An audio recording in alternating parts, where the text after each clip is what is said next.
Muito tem se falado sobre a flexibilização do uso de armas de fogo pela sociedade brasileira de um modo geral. O próprio governo já fez um decreto que facilita a compra e o porte de armas no Brasil para algumas pessoas. Um assunto complexo e polêmico que acende o sinal de alerta da população e também da Igreja Católica. Para falar sobre isso, eu recebo aqui Dom Joaquim Moll, que é o bispo auxiliar de Belo Horizonte e também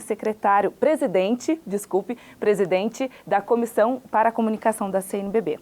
Dom Moll, muito obrigado primeiramente pela sua participação aqui conosco. Para a gente já começar falando do assunto, um dos argumentos para essa flexibilização do uso de armas seria se defender de uma possível violência. O que pode ser um pouco contraditório, já que a gente sabe que muitas vezes a violência ela acaba gerando mais violência, né? Bom dia. Bom dia. Então, é um prazer falar com você, Dani, um prazer falar com todos os seus telespectadores. Olha bem, tem um decreto e nós temos um mandamento, que é também um decreto bíblico, não matarás.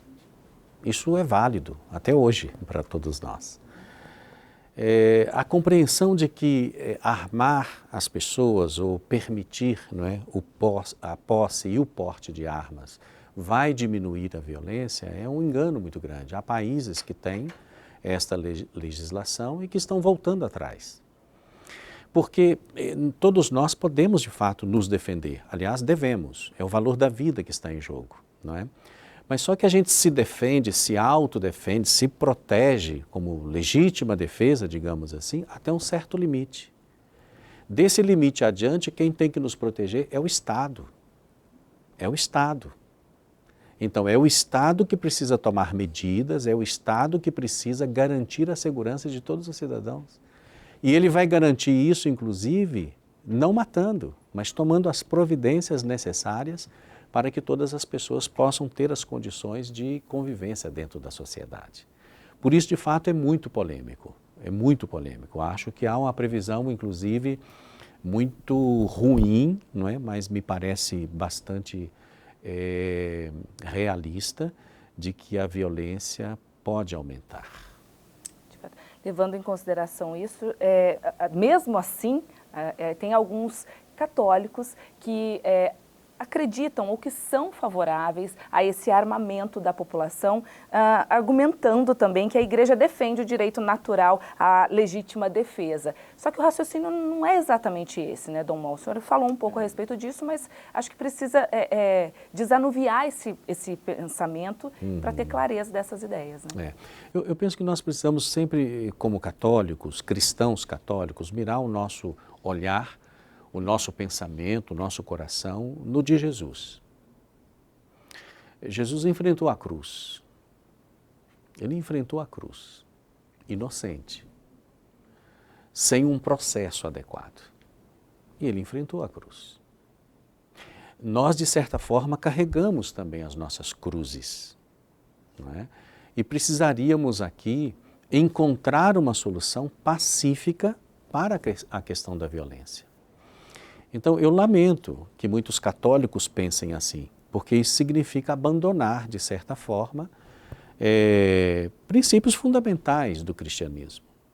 Eu entendo a questão da legítima defesa e ela tem que ser praticada, mas ela precisa ser praticada como defesa da vida dentro de uma organização e de uma estruturação tal da sociedade, da segurança oferecida pelo Estado, que isso se torne exceções raríssimas aqui ou ali.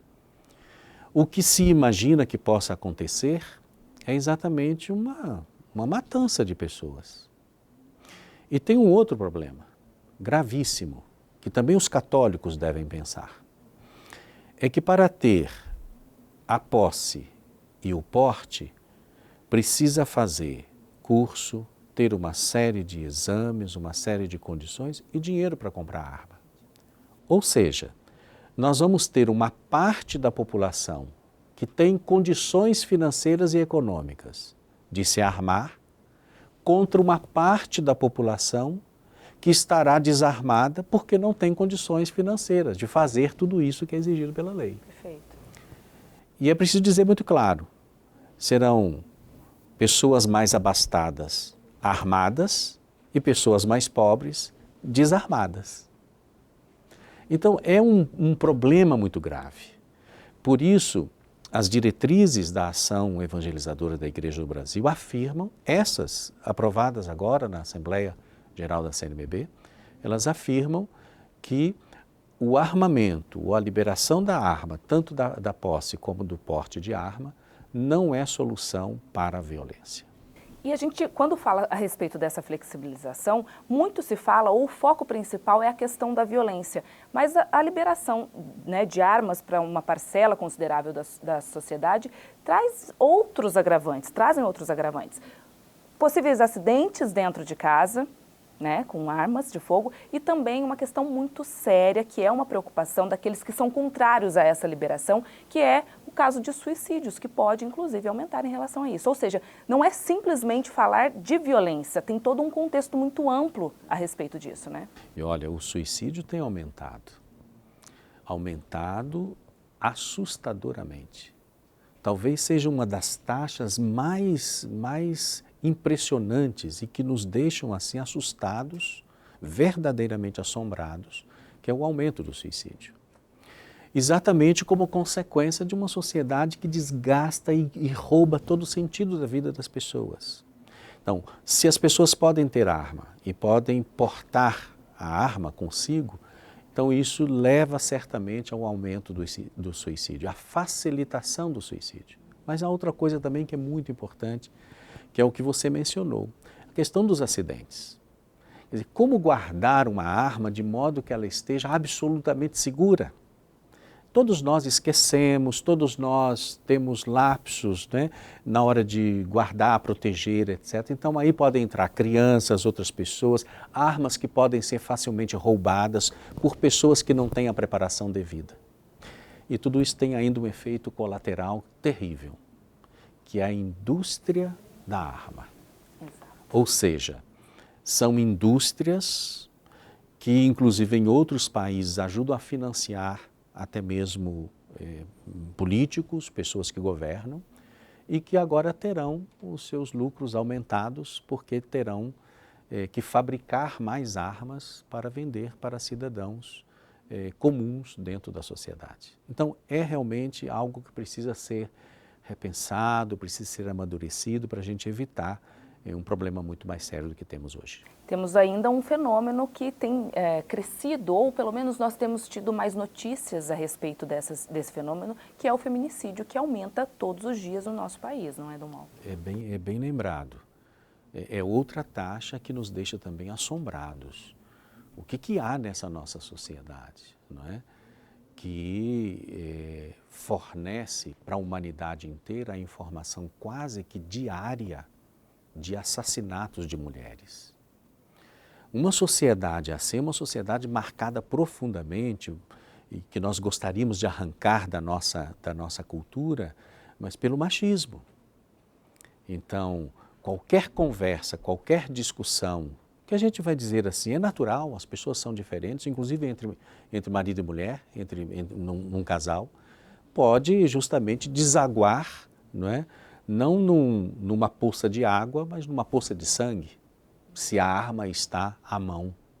Então é realmente um problema muito grave, muito sério, e nós estamos torcendo para que a população toda possa reagir, inclusive as pessoas que estão trabalhando também dentro do Congresso Nacional, para ver se conseguem melhorar, né, essa situação. E ainda, Daniela, se me permite, eu não posso deixar por dever de consciência de falar uma coisa muito importante. É muito difícil nós colocarmos em tão poucas palavras, rapidamente, todas as causas da violência. Mas uma das principais causas da violência, pelo menos de um tipo de violência, está relacionada intimamente com a desigualdade social, com a pobreza e com a miséria. Então, as crianças, os adolescentes, os jovens precisam crescer num ambiente saudável, precisam crescer dentro de uma perspectiva de educação de qualidade. Essas pessoas, eu trabalho com obras sociais, essas pessoas muito cedo na vida saem, sem perspectiva de trabalho, se sentindo humilhadas completamente, se sentindo violentadas todos os dias pela pobreza e pela miséria, não ter onde dormir direito, não ter onde descansar, não ter o que comer, não ter como se lavar, não ter como estudar. Quer dizer, o Estado precisa cuidar do bem-estar dessas pessoas, para que a gente possa diminuir também essa desigualdade, que já é uma grande violência e que gera outras pessoas violentas dentro da sociedade. E certamente a solução não é colocar a arma na mão das pessoas. De fato, Dom Moll, eu queria agradecer muito a presença do senhor aqui com a gente, essa disponibilidade para tratar desse assunto que é urgente na nossa sociedade. Muito ainda poderíamos falar a respeito disso, infelizmente nosso tempo é curto, mas acho que já deu para a gente, pelo menos, esclarecer um pouco aos nossos telespectadores toda essa questão envolvendo, então, flexibilização do uso de armas de fogo. Muito obrigada.